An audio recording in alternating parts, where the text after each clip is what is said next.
திருமண மண்டப வாசலில் ஒரு இளம் தம்பதிக்குள் சின்ன வாக்குவாதம். கணவனை உள்ளே அனுப்பிவிட்டு வாசலில் போடப்பட்ட நாற்காலியில் அமர்ந்த அந்த நவயுக மனைவியை கவனித்த 60 வயது மதிக்கத்தக்க பாட்டி அப்பெண்ணை அணுகி, மகளே, நான் கேட்பதை தவறாக எண்ணிக்கொள்ளாதே. ஏன் உன் கணவனை கடிந்து கொண்டாய்? ஒண்ணுமில்லை ஆண்டி, இது என் கணவரது தங்கையின் திருமணம். நானும் கூட வந்து நிற்கணுமாம், எல்லா நிகழ்ச்சியிலும் பங்கெடுக்கணுமாம். வீட்டுக்கு ஒரே பையன் என்றாலும் இவரை இவர் வீட்டாரே மதிப்பதில்லை.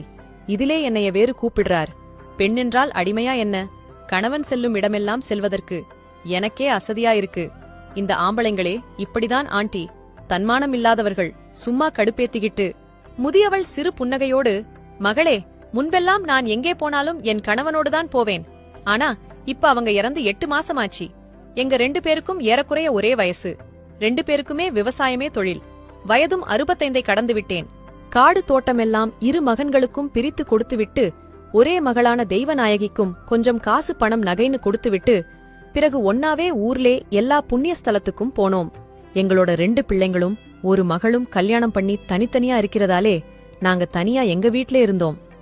என் கணவனுக்கு துரதிர்ஷ்டவசமா இனிப்பு நீர், இரத்த கொதிப்புன்னு நோய்கள் இருந்துச்சு.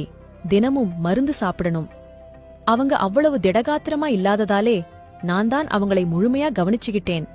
இப்ப அவங்க இல்லை. நான் ரொம்ப தனிமைய உணர்கிறேன். என் பகல்கள் ரொம்ப நீளமாயிடுச்சு. இரவுகள் ரொம்பவும் வெறுமையாயிடுச்சு. அவங்களோட ஒவ்வொரு பொருளும் அவங்கள எனக்கு நினைவுபடுத்திக்கிட்டே இருக்கு. அவங்க சாப்பிட்டு முடிக்காத மீதமுள்ள மருந்துங்க கூட என்னை கவலைப்படுத்துது. அவங்க போன் நம்பர் இருக்கு. ஆனா நான் அழைச்சா இனி பேச மாட்டாங்க. வாட்ஸ்ஆப் பண்ணா படிக்க மாட்டாங்க. என் படுக்கையிலே ஒரு பக்கம் நானும் மறுபக்கம் அவங்களும் படுத்திருப்போம். இப்ப நான் அதே படுக்கையிலே நடுவுல தனியா படுத்திருக்கேன். சமையலறைக்கு தனியா போறேன். சமையல்ன்ற பேர்ல எதையோ பண்றேன்.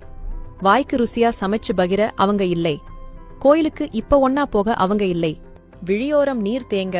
அதான் மகளே, அவங்க இருக்கும்போதே அவங்களை அதிகமாக நேசிக்கணும், அதிகமாக போற்றணும். கணவனின் வெற்றியோ தோல்வியோ பெருமையோ அவமானமோ லாபமோ நட்டமோ மனைவிக்கு அனைத்திலும் சம பங்கு உண்டு.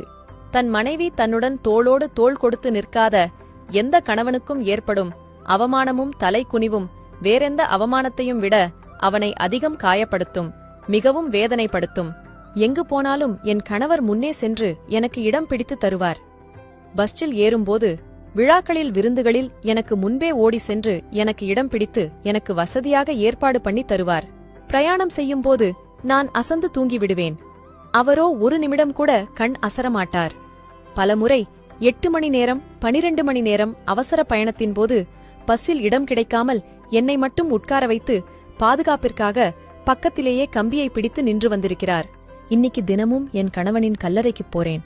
எனக்காக எல்லாத்தையும் தயார் செய்த நீங்க முன்னாடி போயிட்டீங்களே, இதோ நான் பின்னாலேயே வந்துகிட்டு இருக்கேன்னு சொல்வேன்.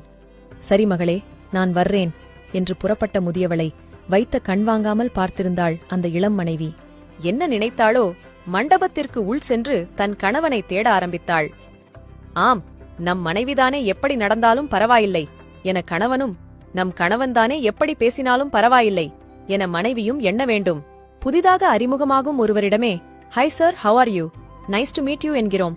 இடையில் இருமுகிறோம், தும்முகிறோம். ஐ எம் சாரி சார் என்கிறோம். பேச்சுக்கிடையில ஒரு தொலைபேசி அழைப்பு வருகிறது. உடனே எக்ஸ்கியூஸ் மீ சார் சொல்றோம். அந்த நபரை சந்தித்தே 10-20 நிமிடம்தான் ஆகியிருக்கும். அதன்பின் அவரை சந்திப்போமா என்றே தெரியாது. ஆனாலும் எவ்வளவு மரியாதை தருகிறோம். வாழ்நாள் முழுதும் நம்மோடு வாழ்கிற கணவனை மனைவி மதிக்கிறாளா? மனைவியை கணவன் மதிக்கிறானா? பதில் 100க்கு 50% இல்லைதான். கணவனின் கரிசனையை திறமைகளை பாராட்டுறதும் இல்லை. அசதியாக அலுவலக வேலை முடிந்து வீடு திரும்பும் கணவன் கிட்ட, ஏங்க ரொம்ப வேலையா, காலையிலேர்ந்து நான் உங்களை ரொம்ப மிஸ் பண்ணிட்டேனுங்கன்னு மனைவியும் சொல்றதில்லை. மனைவியும் ஓய்வாகவோ களைத்து அமர்ந்திருக்கையில், இன்று வீட்டு வேலை அதிகமா என கனிவான பார்வையோடு கேட்கும் கணவன்மார்களும் 50% தான். இதெல்லாம் சொல்லணும்.